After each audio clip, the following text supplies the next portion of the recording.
Hello, everyone, and welcome back to another episode of the CAV Sports Podcast. It's your host with the most, Chris. How are you guys doing? I'm doing fantastic. Had a pretty interesting week with whatever is going on in the world right now of sports, and I'm ready to get down and let's talk about it. So, first up, I just wanted to kind of bring this up. This did happen. It was breaking news about maybe like half an hour ago.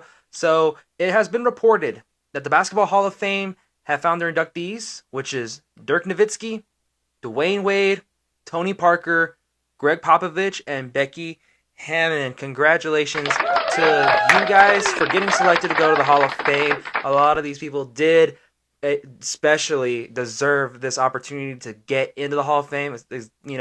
Greg Popovich already comes to mind. He was going to be a Hall of Famer for sure.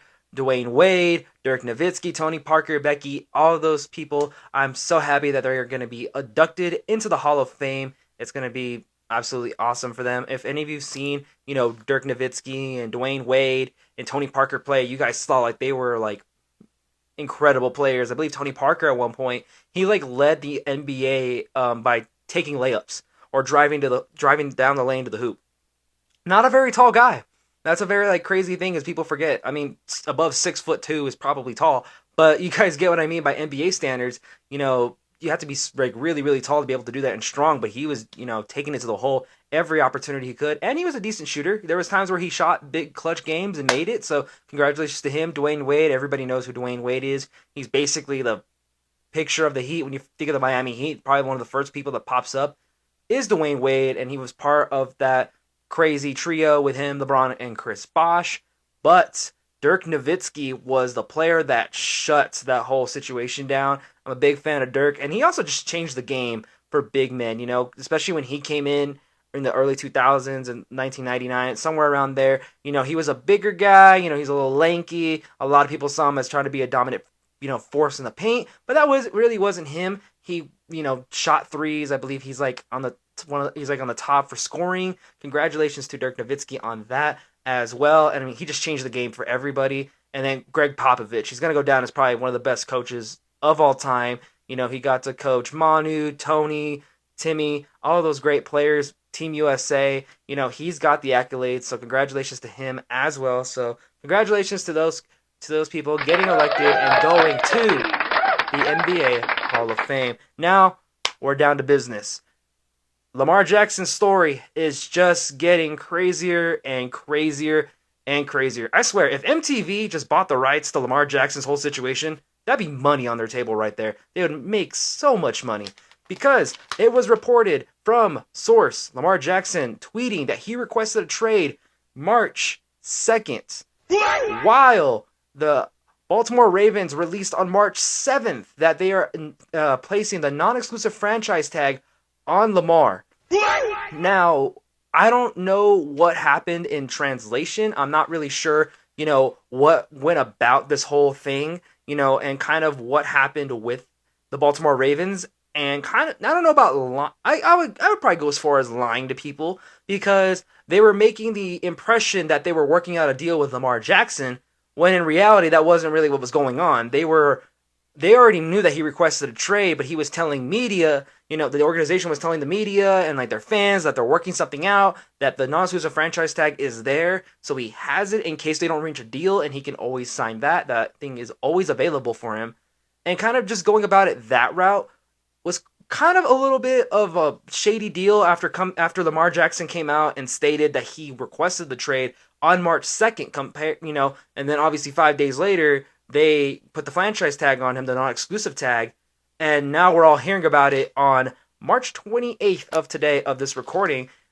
And to me, it's just crazy to think that, the Baltimore Ravens went about this route and told everyone they're working on a deal with Lamar. I guess they're still optimistic they can work something out. That's what the non-exclusive franchise tag is there for.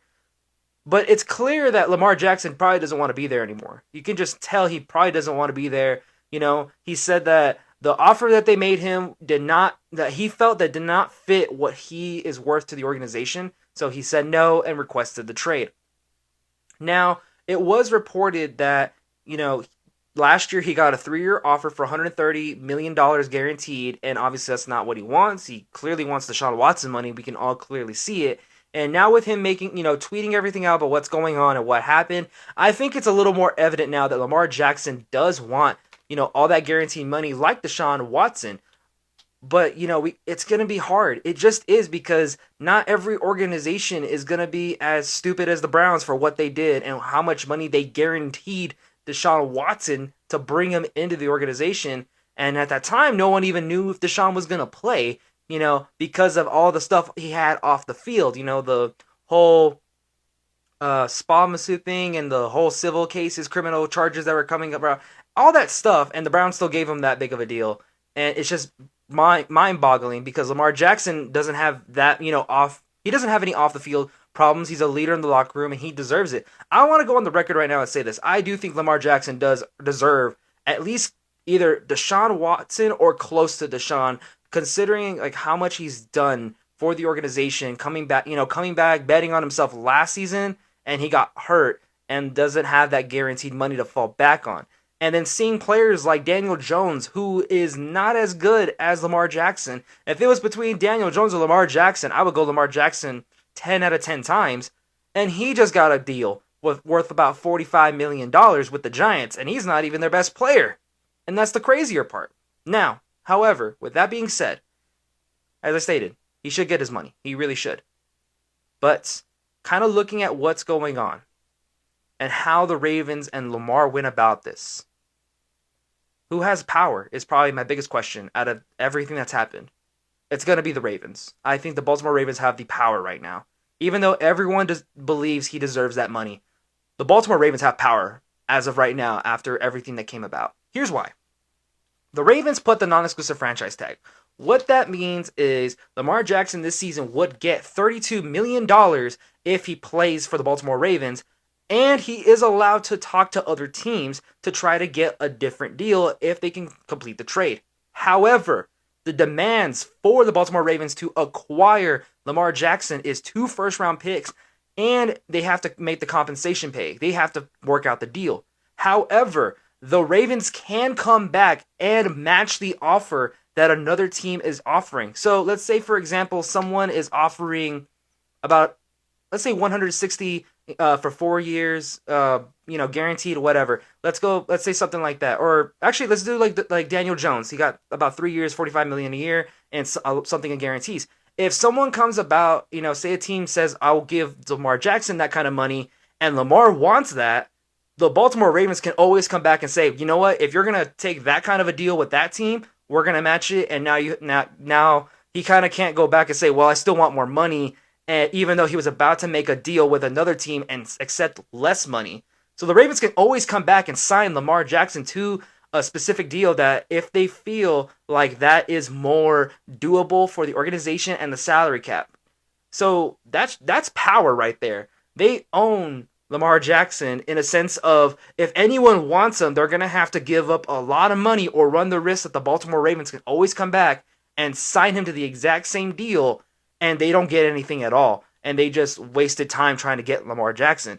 So that's what I mean by the Baltimore Ravens organization having power right now. Because of him requesting the trade, and teams are probably going to look to try to get him, but the price is what's killing Lamar Jackson right now. Is how much money he wants is what's going on with the owners of other organizations that may want Lamar, but do they want to give him Deshaun Watson money?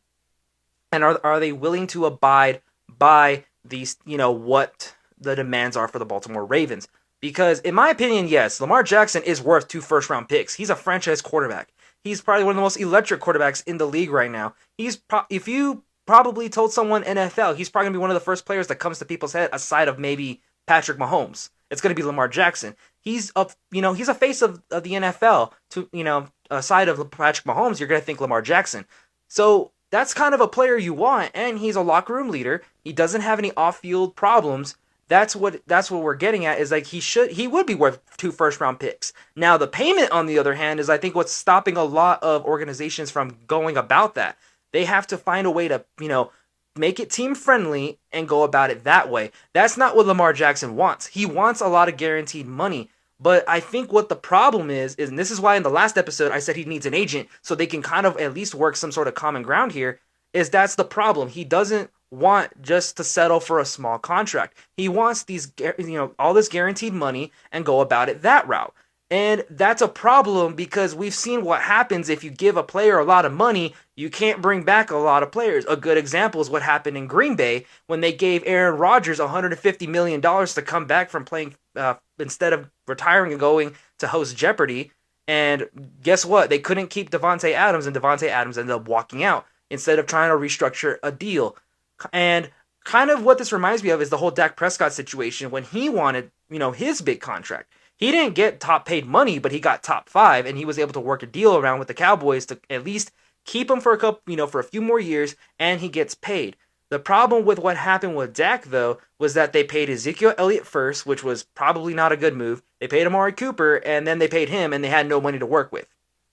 The Ravens paid Roquan Smith a lot of money to stay, and now they're trying to figure out something with Lamar. In my opinion, Lamar Jackson should have at least gotten a better deal than Roquan Smith. Or if they had that deal for Smith, they should have had it for Lamar Jackson.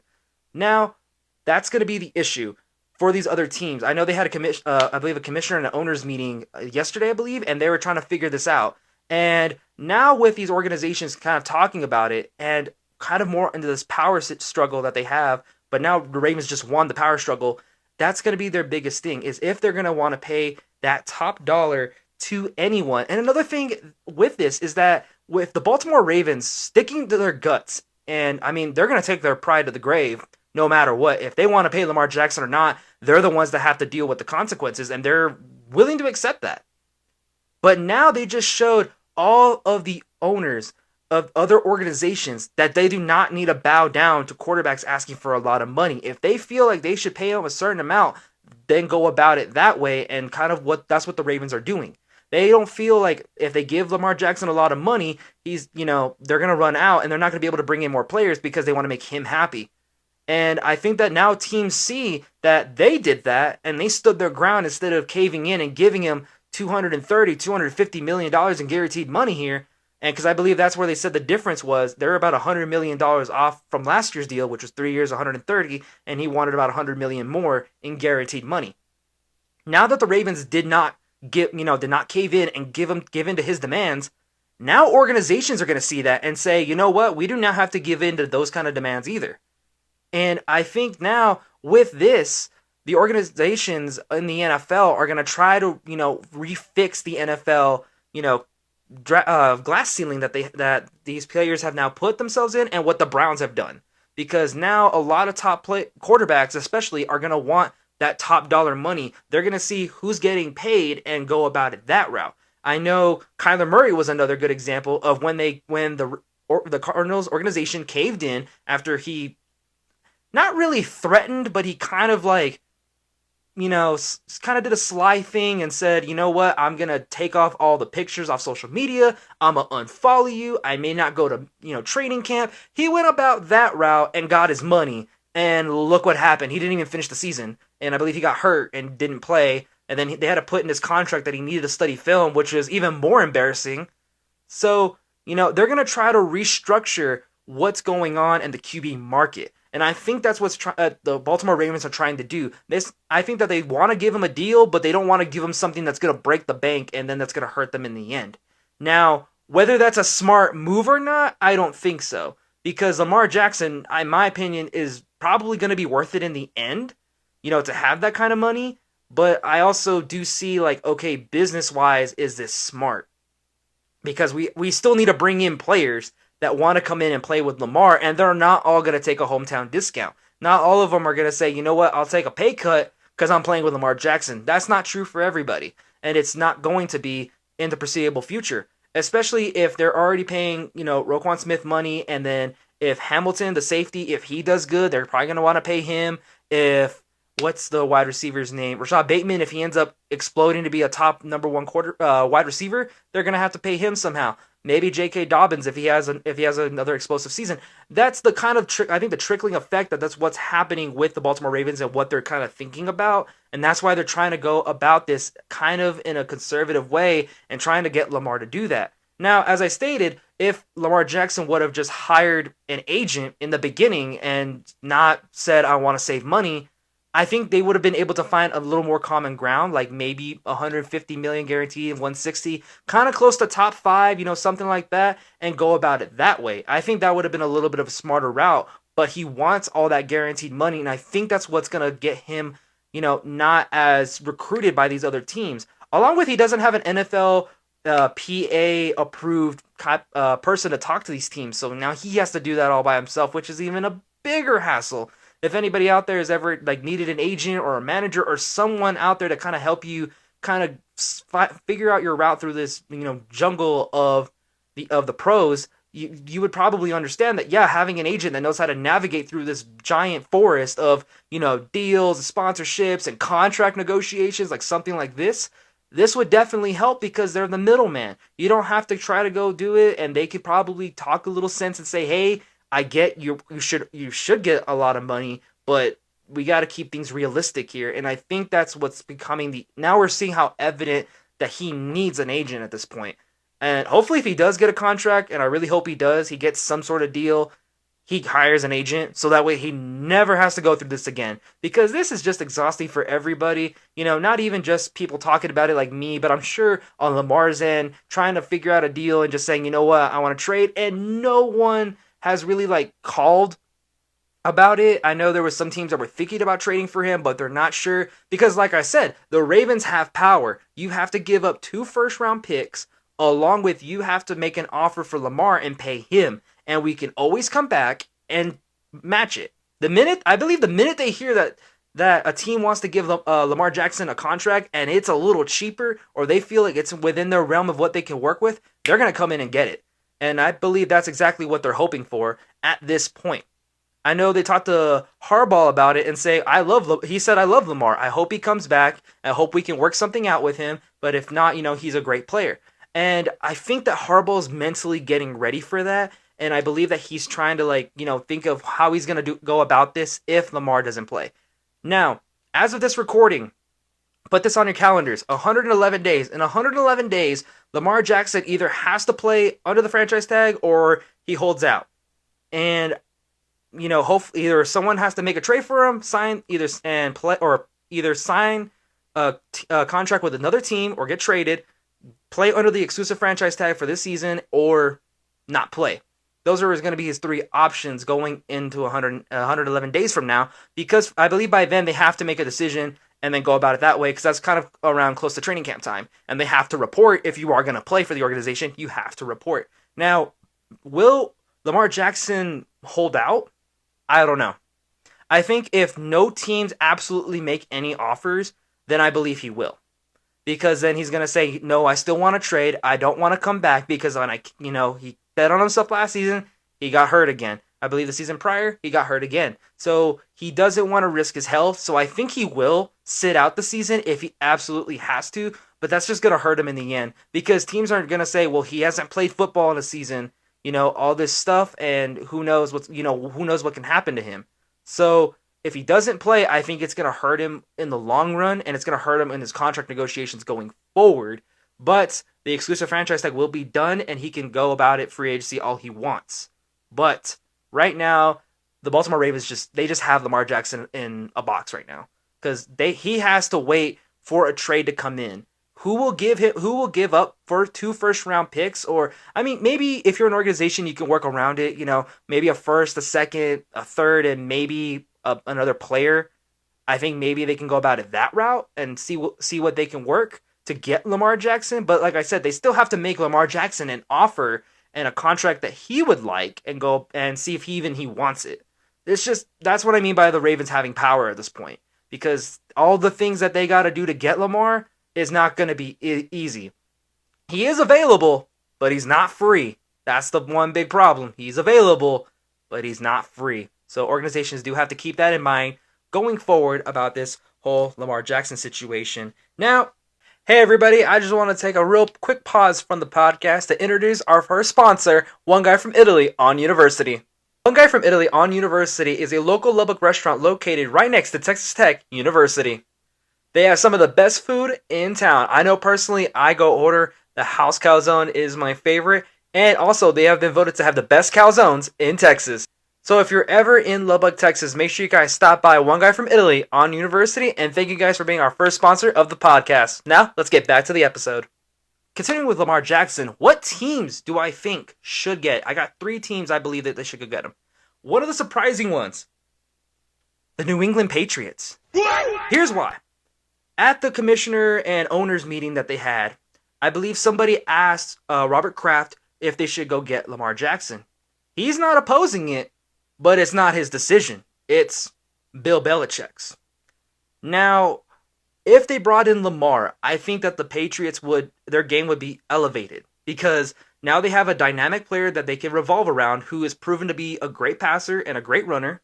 All they would really have to do is try to get him weapons at wide receiver. They already have tight ends on deck. They have Mike Gesicki and Hunter Henry coming in. I believe they got Juju Smith. Stevenson can always come back for running back, and they can go about it that way. But they would have a great quarterback to work with.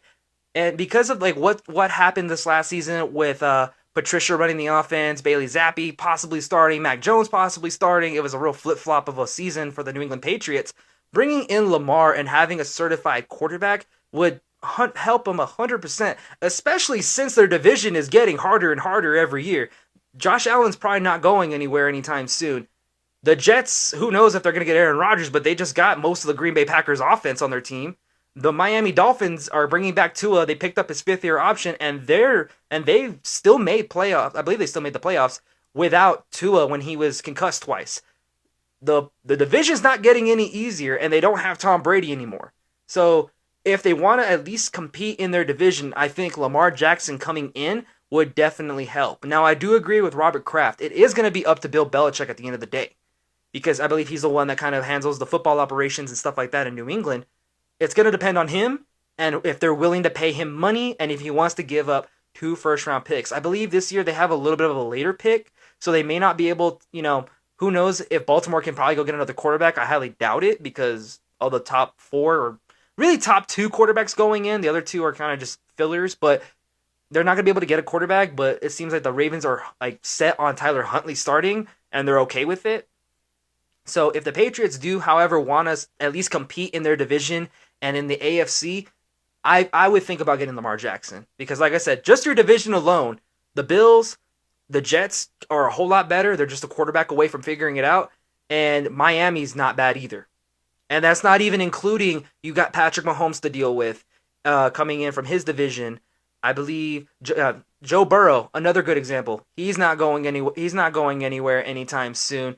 And maybe the Broncos, if Sean Payton can fix what happened last season, the AFC is just getting tougher and tougher. If you sit on it and don't get kind of an offensive game plan going, you're going to have a problem. And that's exactly what you don't want if you're the New England Patriots, especially since they were so dominant for over 2 decades. And, not having Tom Brady and kind of struggling without him after these last 3 seasons is kind of where we're seeing the problem. And if they want to at least compete in their division in the AFC, go get Lamar.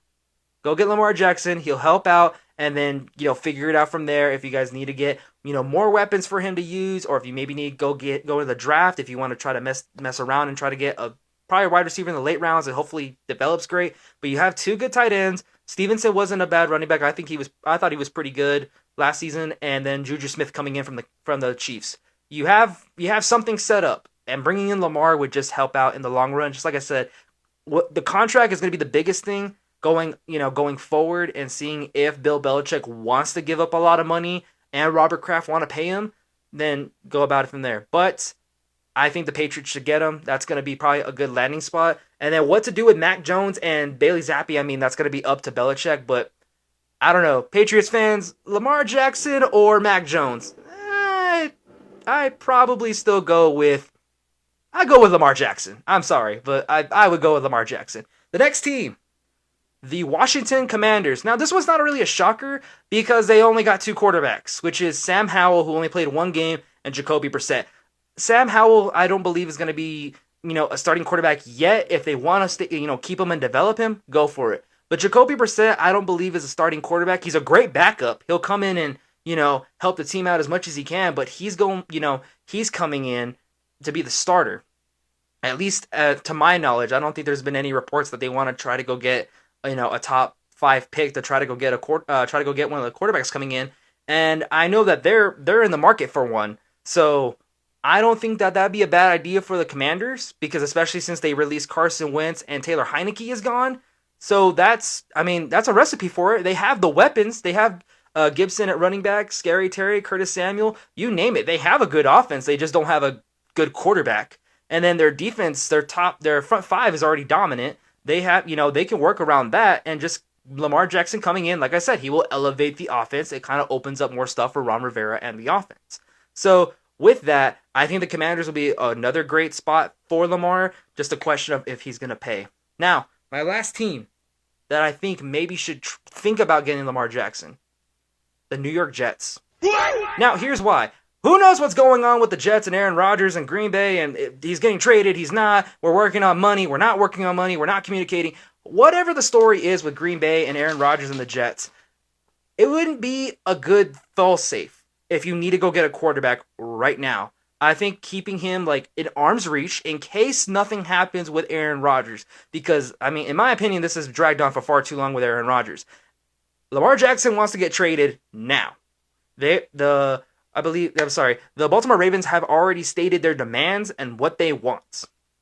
I think if the Jets, if they want to keep trying to get Aaron Rodgers and play this game of if he's coming or not, then okay. If you really are dead set on Aaron Rodgers. But Lamar Jackson wants to leave right now. It seems like he doesn't care where he goes at this point. I believe Lamar did say he wanted to play for the New England Patriots, but the Jets aren't looking bad either. Garrett Wilson, Allen Lazard, Lewis, Breece Hall is coming back. They have a great defense with Sauce Gardner, C.J. Mosley, and Quentin. That's a set-up team ready for Lamar Jackson to just come in and go to work. It was also reported that Odell Beckham might come to the Jets. He's thinking about maybe going back to New York. There's a lot of potential for the Jets, especially with they just need a quarterback right now to win. Now, with the whole Aaron Rodgers situation, though, it's just making life difficult because he keeps saying, I plan and I intend to play for the New York Jets, but will he is another question. And that's what I'm wondering what's going on, which we'll talk about Aaron Rodgers after this topic. But Lamar Jackson, that's another team I would honestly consider just because they're ready right now. The Jets are absolutely ready. And as I stated for the New England Patriots, their division's not getting any easier. Well, depending on what New England wants to do quarterback-wise, if they go get Lamar or not, they still have to deal with Josh Allen and the Miami Dolphins. They still got to deal with Patrick Mahomes, Joe Burrow, Justin Herbert might get better. I forgot to mention him because, whatever. But that's my thing. They do need a quarterback, and they're only a quarterback away. We saw it. They were only one quarterback away from probably being an absolute force in the playoffs. And if Breece Hall didn't get hurt. So with that, Lamar Jackson would just help that offense so much, and I would be so terrified to go up against that offense. Like I said, Garrett Wilson, offensive rookie of the year, Sauce Gardner leading a great defense, Allen Lazard coming in, Lewis at tight end. Now you just put in Lamar Jackson.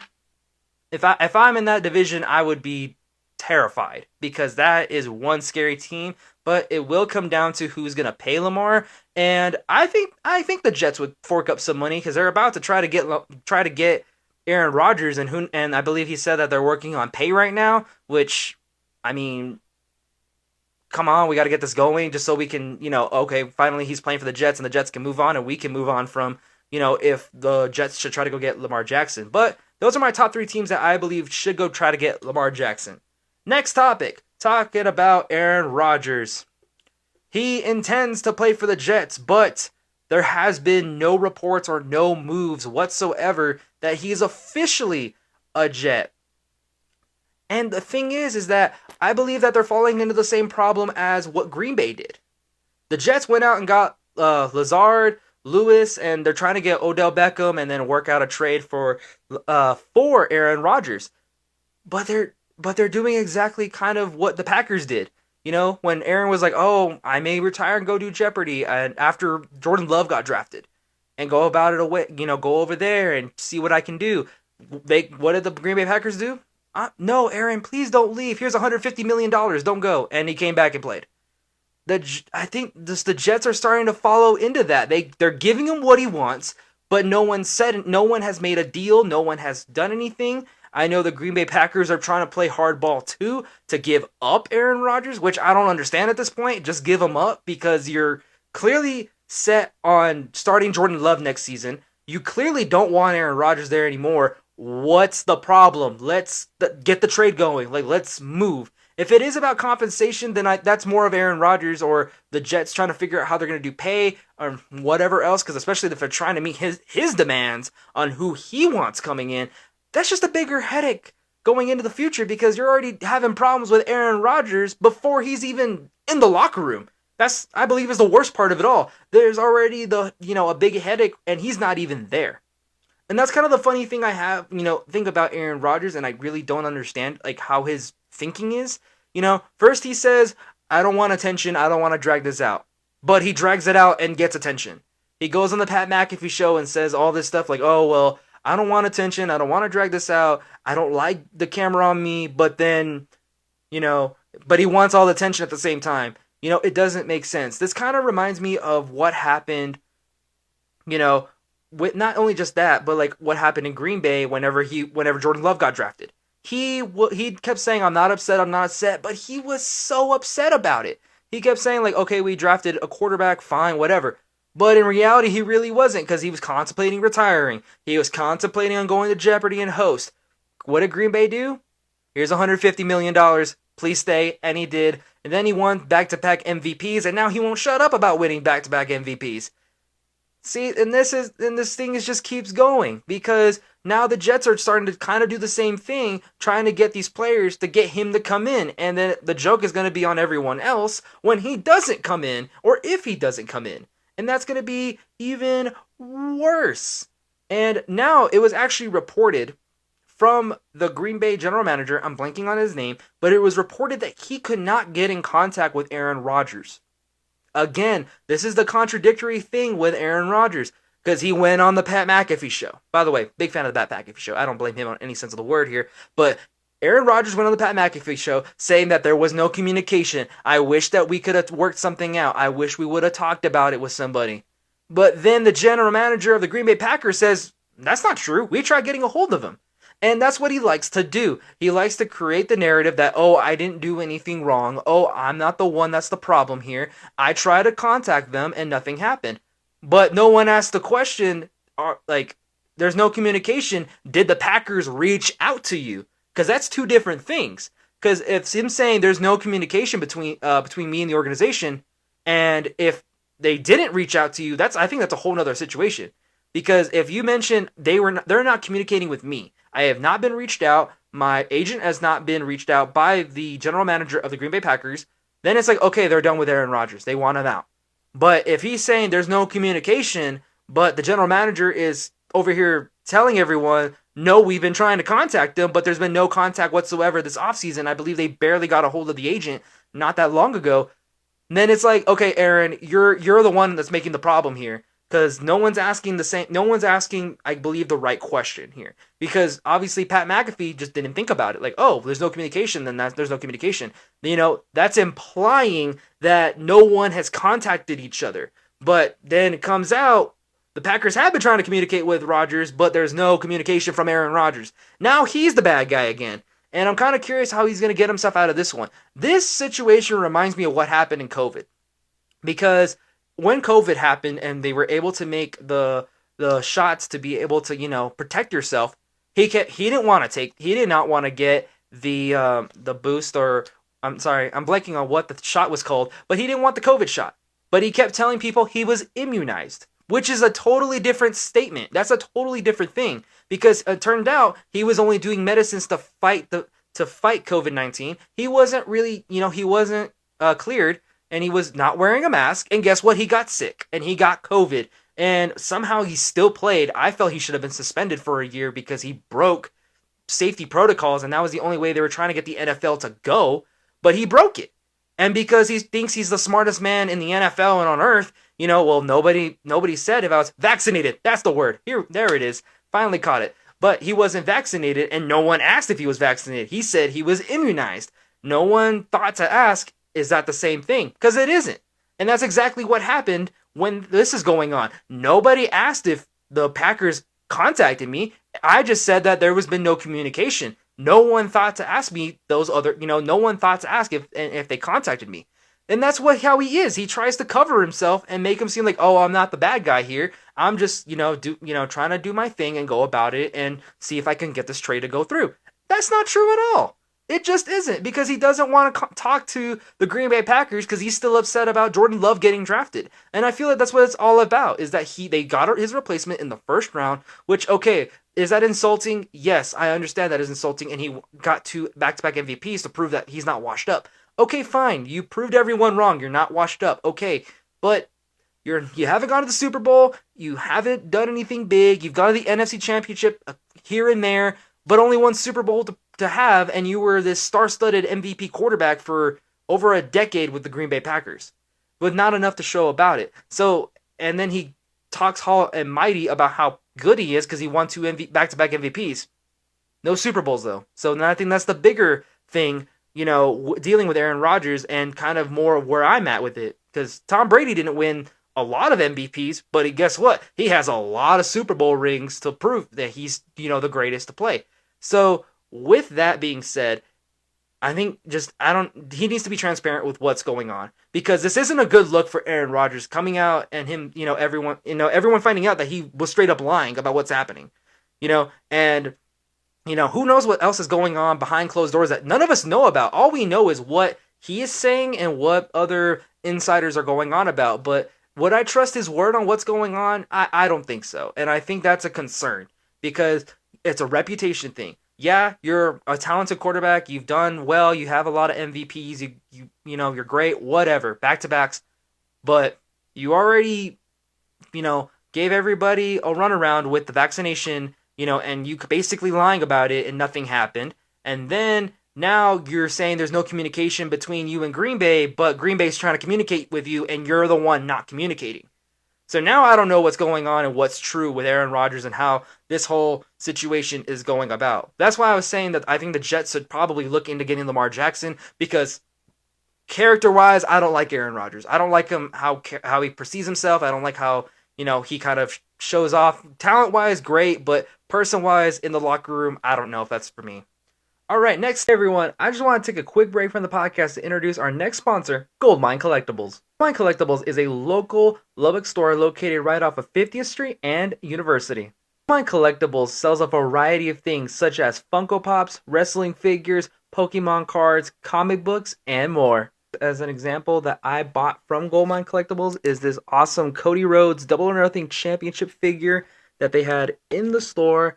And if you guys see the Funko Pops that I have right behind me, some of them are actually from Goldmine Collectibles. If you're ever in the market for Funko Pops, comic books, Pokemon cards, wrestling figures, and more, make sure you guys head on over to Goldmine Collectibles. Thank you guys for sponsoring today's video. And now, back to the episode. Topic: GM for the 49ers says that Brock Purdy is going to be the starter going into next season. I'm shocked, but I'm not shocked. I'm not shocked because Brock Purdy for sure deserves to be the starting quarterback. He came in after Trey Lance, sorry about that. Jimmy Garoppolo got hurt. He came in and went to the playoffs and won a couple playoff games. He's earned it.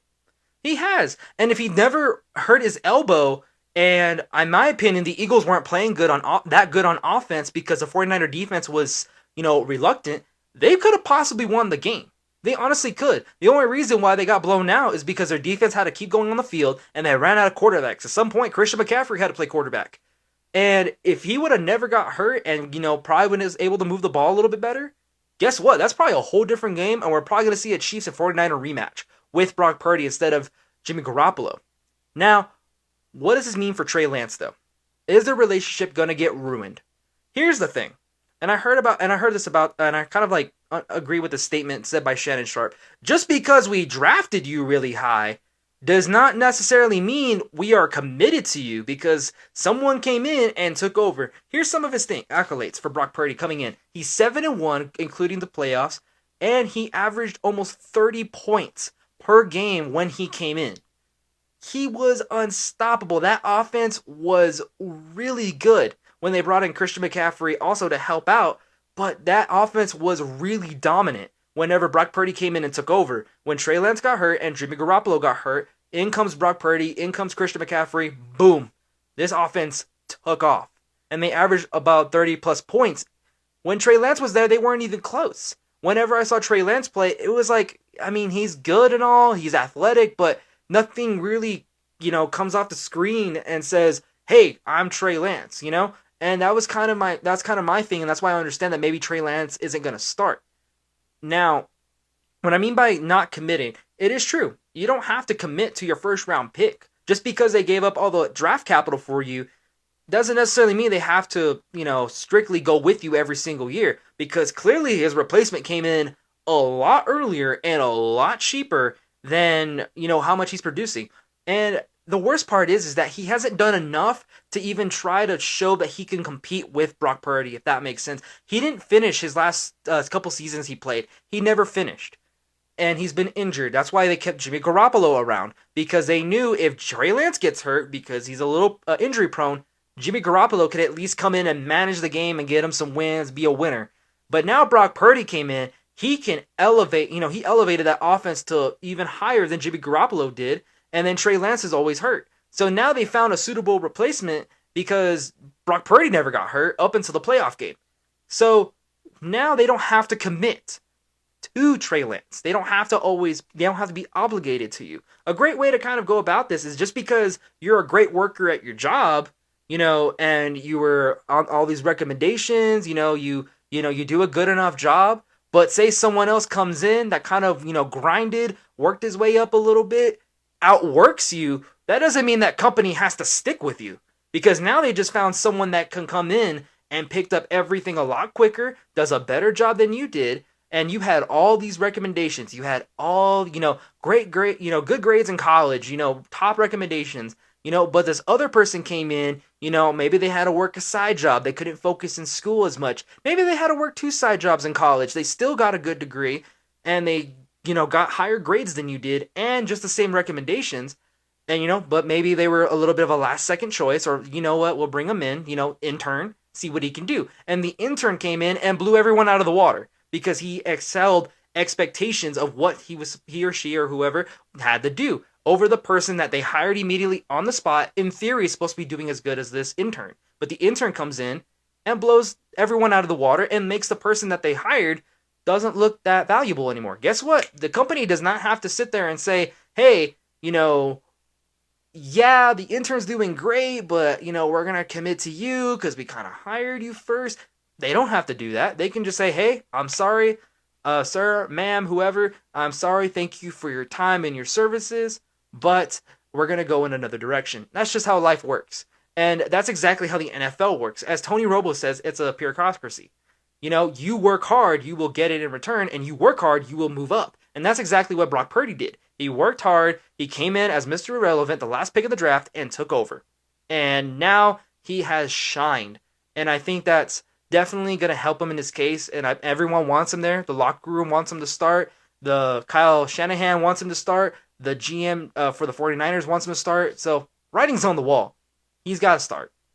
So I'm very happy that Brock Purdy is going to start. I think they're going to get a lot farther with Brock Purdy than they probably did with Trey Lance, especially since Trey Lance can't be healthy. And even if you take it back to their college days, Brock Purdy played about 40 games for Iowa State.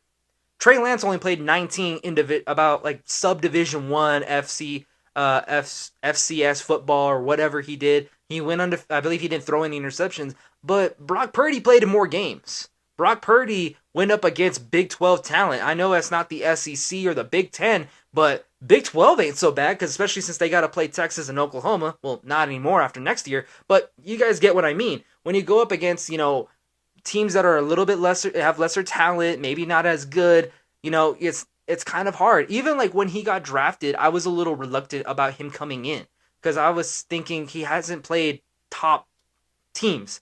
He played in Subdivision 1, borderline Division 2, and just because he threw no interceptions and played only 19 games. Now, kind of built-wise, Trey Lance is, bigger, stronger, faster, but playing quarterback, I think Brock Purdy is good at playing quarterback. And he should be the future for the 49ers. They already shipped Jimmy Garoppolo because, Kyle Shanahan and Jimmy's relationship just blew up. There's no point in keeping him anymore. Trey Lance can never stay healthy. Now let's move on to Brock Purdy, who I think they probably saved a lot of money on because he was the last pick in the draft. And sometimes you kind of have to bite something, bite the bullet on some things. But with Brock Purdy coming in, I think they bit the bullet on Trey Lance, but they also hit a home run with Brock Purdy. So I'm very happy for Brock Purdy for getting the starting job, and we'll go about it that way. All right, last topic for the day. We got to talk about my Dallas Cowboys. Ezekiel Elliott got cut, but now it has been reported that Jerry Jones possibly wants him back. What do I think about Ezekiel Elliott possibly making a comeback? Well, first of all, his number's gone, so he has to be another 21, which actually, we'll talk about that after this. And I don't know, because they already got Ronald Jones to come back. I believe they re-signed a third-string running back, and Tony Pollard's going to get the touches.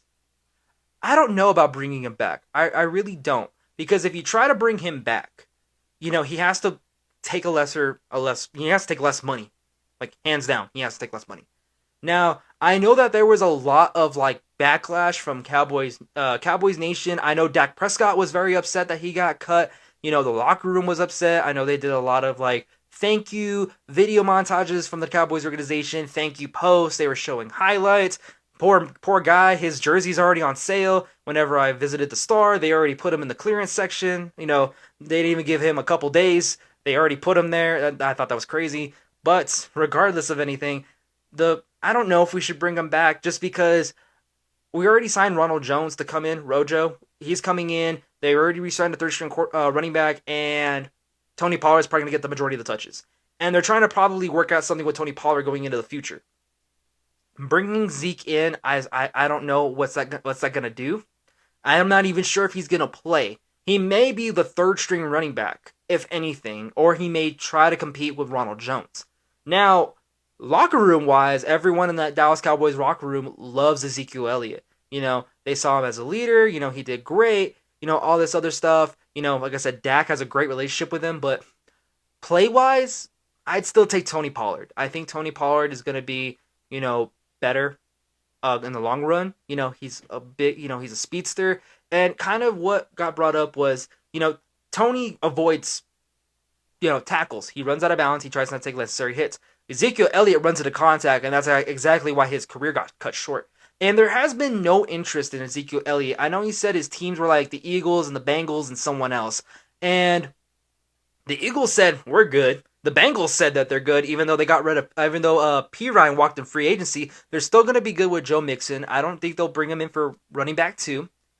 So I don't think there's a lot of demand for Ezekiel Elliott. So now that there's no demand, I don't know if Jerry Jones, he may have a soft spot for Ezekiel Elliott and bring him in, but I don't know what he's going to do, if that makes sense. I don't know if he's going to be third string, try to play for second string, but, at the end of the day, I think they're committed to Tony Pollard, and they're going to go about it that way. Now, what I wanted to talk about is apparently somebody had a problem with Stephon Gilmore getting number 21 for corner. I don't think it's that big of an issue because they were thinking, well, isn't that kind of disrespectful because that was Ezekiel Elliott's number? I don't think so, because when I think 21 for Dallas Cowboys, I think Deion Sanders when he was 21. And I believe that's what Gilmore said. Gilly, he said because of Deion, he went with 21, which makes sense. But it's just a number in my opinion. Nobody should look deep into it. The number's available, and that was it. And still, when I think 21 for Dallas Cowboys, I don't think Ezekiel Elliott first. I'm sorry, I don't. I think Deion Sanders. I think of primetime. He's 21, for the Dallas Cowboys. That's what my head goes to. He was 21 in Atlanta. All the teams, wherever he played, he was 21. And that's who I think of when I think Cowboys 21.